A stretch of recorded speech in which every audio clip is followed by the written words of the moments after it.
Ito, ang latest weather update. Alamin ang pinakasariwang ulat panahon ngayon dito sa Information TV Educational Channel. Si Bagyong Luis nga ay bahagyang bumilis ang pagkilos nito habang binabaybay ang karagatan silangang bahagi ng Isabela at huli ngayong namataan dito sa may baybayin na Maconacon, Isabela. May taglay na lakas ng hangin na maabot ng 45 kilometers per hour malapit sa sentro nito at pagbugso na maabot hanggang 60 kilometers per hour.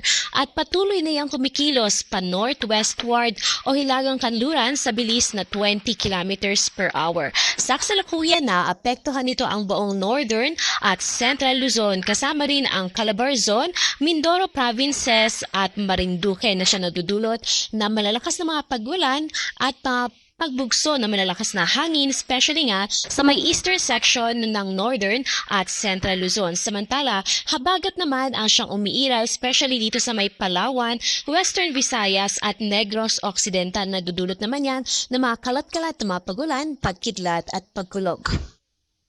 Meron na nga din tayong binabantayan na bagyo sa labas pa ng ating Philippine Area of Responsibility at may international name yan na Typhoon Dolphin at huliyang namataan sa layong 2,610 kilometers east-northeast o silangan-hilarang silangan ng extreme northern Luzon.